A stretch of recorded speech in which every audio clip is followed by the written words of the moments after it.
Uniform civil code क्यों, uniform शब्द क्यों?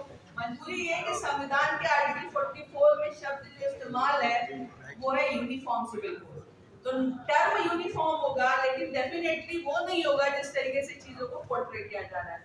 मैं ज्यादा समय नहीं लूंगी, हमें कुछ चीजों को समझना पड़ेगा, जिसमें कि मैंने एक आइडेंटिटी क्रिएशन की बात करी।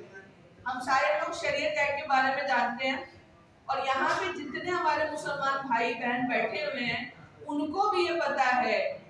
और मुगलों के आने से लेकर के, यानी भारत में जब अरेबियन इन्वेजन हुआ तब से लेकर आज तक मेजॉरिटी ऑफ द मुस्लिम्स जो है वो अपने पास को भी जानती है, और बहुत सारी ऐसी कम्युनिटीज आज भी इस्लाम में है जो कि हिंदू प्रैक्टिसेस या कस्टम्स को आज भी फॉलो करती है।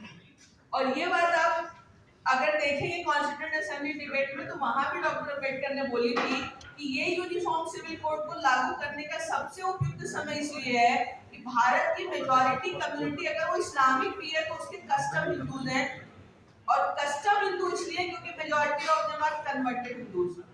कन्वर्टेड है, वो पहले हिंदू थे, आज मुस्लिम है। और इसीलिए एक चीज आप याद रखिएगा, जिस शरीयत एक्ट की बात की जाती है उसका बीज भी जिन्ना ने पाकिस्तान की थॉट के साथ बोया था। शरीयत एक्ट जो 1937 ब्रिटिशर्स ने बनाया था, उसके थ्रू एक uniform customary law Muslims community के ऊपर भी थोपने की कोशिश की गई थी, और उसी में लिख दिया गया था कि शरीयत एक्ट में सरकार कभी भी इंटरफियर नहीं करेगी। ये 1937 है, 1950 में इसका आपका संविधान बना, तो क्या अब शरीयत एक्ट को कॉन्स्टिट्यूशन के अकॉर्डिंग आप अलाइन नहीं करेंगे क्या? अभी फैज भाई ने एक बड़ी इंपॉर्टेंट बात बोली कि राजनीति का केंद्र मुसलमान रहा, लेकिन 2006 की सच्चर कमेटी रिपोर्ट कहती है कि मुसलमान सबसे पिछड़ा है। तो मुसलमान सबसे पिछड़ा कैसे रह गया? राजनीति की धूरी कहीं ना कहीं मुस्लिम था। आज हमें इस बात को सोचना पड़ेगा, और इसका एक बहुत बड़ा रीजन जो है वो इस्लाम में महिलाओं का इसको लेकर के जो किया जाने वाला डिस्क्रिमिनेशन है वो भी है। यूसीसी की बात होने पे बार बार इस्लाम की बात आती है, ऐसा लगता है कि सिर्फ मुस्लिम्स के लिए है, कि सबके लिए है। लेकिन इम्पोर्टेंट बात यह है कि आज इस्लाम को छोड़ करके लगभग सारे धर्मों के पर्सनल लॉज लगभग कोडिफाइड है। हिंदू लॉ पूरा का पूरा कोडिफाइड है। प्रॉब्लम अभी सिर्फ ये है कि इस्लामिक लॉ आज भी अपने शरीयत या पर्सनल लॉ से गवर्न होता है, और उसका कितना दुष्परिणाम है हमें ये भी सोचना पड़ेगा। अभी एक केस आया था हम लोग के सामने, 15 साल की मुस्लिम लड़की का निकाह जो है वो 25 साल के लड़के से किया गया। अब जब ये बात आती है कि इसके ऊपर पॉक्सो लगेगा या चाइल्ड मैरिज प्रोहिबिशन एक्ट लगेगा, तो इस्लामिक लॉ के अकॉर्डिंग वो लड़की at the age of the puberty है, तो वो दोनों इसमें कवर ही नहीं होंगे। यानी 15 साल की बच्ची को आप वो प्रोटेक्शन दे ही नहीं पा रहे हैं जो नॉर्मल दूसरे रीजन की बच्ची को अवेलेबल है। क्या हम इससे बड़ा डिस्क्रिमिनेशन मान सकते हैं क्या?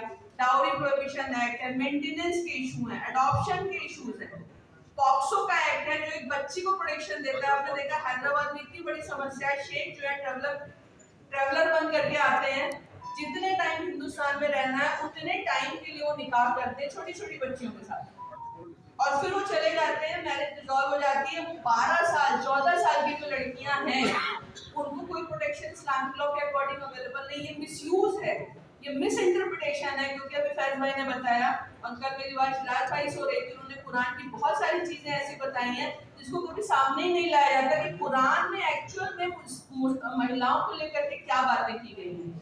मिस इंटरप्रिटेशन करके, हदीस का मिस इंटरप्रिटेशन करके जो एक माहौल बनाया गया, ये एंटी विमेन माहौल है। अब आप ये समझिए कि इसमें महिलाओं को राइट नहीं है। विवाह में आपने देखा, विवाह में जो एक प्रोजेक्ट किया जा रहा है कि विवाह का कॉमन सिविल कोड के बाद ये स्टेटस हो जाएगा, वो ऐसा कुछ नहीं होना। 3-4 चीजें उसमें होनी है। Registration of the marriage compulsory होगा, minimum age of the marriage compulsory होगी, और आप अपने रिलीजन के अकॉर्डिंग कस्टमरी लॉ को प्रैक्टिस करते हुए अपने आप में मैरिज आपकी या जो विवाह होगा वो आपका होगा। इसमें कहीं कोई इंटरफेरेंस होना नहीं। और ये ऐसी चीजें हैं जिसको लेकर के लगातार अफवाहें फैलाई जा रही हैं। तो पहली बात तो हमें ये चीज याद रखनी चाहिए। दूसरी इंपॉर्टेंट चीज जो तलाक को लेकर के, अगर तलाक को हम लेकर के देखें तो मुस्लिम महिला को बहुत लिमिटेड राइट है। मेरे पास कई बार केस आते हैं, आपके पास प्रोविजन ही नहीं है जहाँ पे अगर उनके साथ मारपीट हो रही है, क्रूएलिटी हो रही है, तो वो जा करके या उनको तलाक दे दिया गया तो जा करके रेमेडी ले सके। तो एक इम्पॉर्टेंट क्वेश्चन ये उठता है कि देश की सबसे बड़ी माइनॉरिटी कम्युनिटी की 50% आबादी है, ये उसके इंटरेस्ट का सवाल है। और अगर कोई ये कहता है कि हम पिछड़ा रह करके खुश हैं, तो क्या देश इतनी बड़ी आबादी को पीछे छोड़ करके आगे जा सकता है क्या?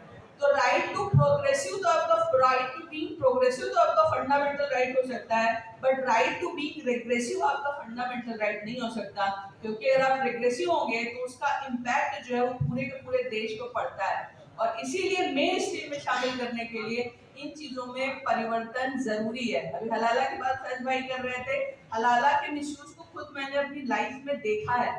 मेरे पास लोग आए हो, महिलाएं आई हैं जो इसकी विक्टिम रही हैं, और उनकी क्या हालत होती है वो मैं आपको बता नहीं सकती। उनके पास कोई ऑप्शन ही नहीं है। सक्सेशन में अगर आप देखिए तो इतना बड़ा डिस्क्रिमिनेशन है। तो बहुत सारी ऐसी चीजें हैं जहाँ पे यूनिफॉर्म सिविल कोड एक यूनिफॉर्मिटी लेके आएगा। और इसमें एक इम्पॉर्टेंट बात यह है कि यूनिफॉर्म सिविल कोड का जो उद्देश्य है ना, वो अलग अलग पर्सनल लॉज में जो डिस्क्रिमिनेशन है उसको खत्म करना है। जहां डिस्क्रिमिनेशन नहीं उसको खत्म करना नहीं है। तो डिस्क्रिमिनेटरी प्रोविजन जहां पे होंगे वहां पे इस पे यूज किया जाएगा, वहां पे उसको खत्म किया जाएगा, वहां पे समानता दी जाएगी। और एक बहुत बड़ी बात जो बार बार की जाती है कि right to freedom of religion में हमारे इंटरफेरेंस है, क्योंकि 1300 साल से तो हमारे रिलीजन में कोई परिवर्तन हुआ ही नहीं। अभी all India Muslim personal law board की बात हो रही थी, इस्लाम से बहुत सारी ऐसी आवाजें निकलती हैं जो कहती है 1300 साल में परिवर्तित नहीं, सरकारों में बदल कैसे देंगे। जो प्योर इस्लामिक कंट्रीज है, प्योर, वो बदल चुकी है। 1961 में पाकिस्तान ने अपने इस्लामिक लॉ को कोडिफाइड कर दिया था। वहां पे मिनिमम एज ऑफ मैरिज 18 साल फिक्स है। तलाक कैसे दिया जाएगा ये फिक्स है। मैरिज का रजिस्ट्रेशन फिक्स है। इराक में फिक्स है, सीरिया में फिक्स है। उन्होंने अपने लॉ को कोडिफाइड कर दिया जो प्योर इस्लामिक कंट्री थी। तो आप ये कैसे कह सकते हैं कि अगर इस्लामिक कंट्रीज के लिए वो इसेंशियल प्रैक्टिस ऑफ इस्लाम नहीं है, तो भारत के मुसलमानों के लिए वो इसेंशियल प्रैक्टिस ऑफ इस्लाम होगा?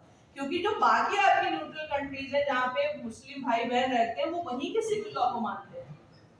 इसीलिए ये जो एक कंफ्यूजन क्रिएट की जा रही है, लोगों के दिमाग में जो भ्रम क्रिएट किया जा रहा है, हमें बहुत जरूरत है कि हम इस भ्रम से निकलें। और सच्चर कमेटी की रिपोर्ट जो 2006 में आई थी, जब दोबारा ऐसा कोई सर्वे हो तो कम से कम हमें वो रिपोर्ट ना मिले जो हमें 2006 में मिली।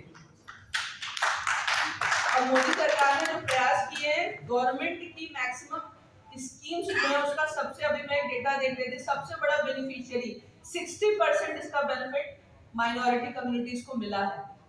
और ये एक सच्चाई, आप डेटा भी देख सकते हैं। तो कोई डिस्क्रिमिनेशन नहीं है, लेकिन आपको भी मेन स्ट्रीम में अपने आप को लाने के लिए प्रयास करना पड़ेगा, खुद प्रोग्रेसिव बनना पड़ेगा। यूनिफॉर्म सिविल कोड जैसी जो चीजें हैं जो देश के लिए और समाज को आगे लाने के लिए जरूरी है, उनको भी कहीं ना कहीं एक्सेप्ट करना पड़ेगा और एक खुले दिमाग से सोचना पड़ेगा। ये जो एक बंद दिमाग की सोच थोपी जाती है कि आप किसी तरीके से सोचोगे, इस सोच को भी कहीं ना कहीं छोड़ना पड़ेगा। तो मैं ज्यादा समय ना लेते हुए अपनी वाणी को विराम देती हूँ। मैंने ज्यादातर चीजें कह दी और मुझे जो भी कहना था मैंने भी कह दिया। आप सबका बहुत बहुत धन्यवाद।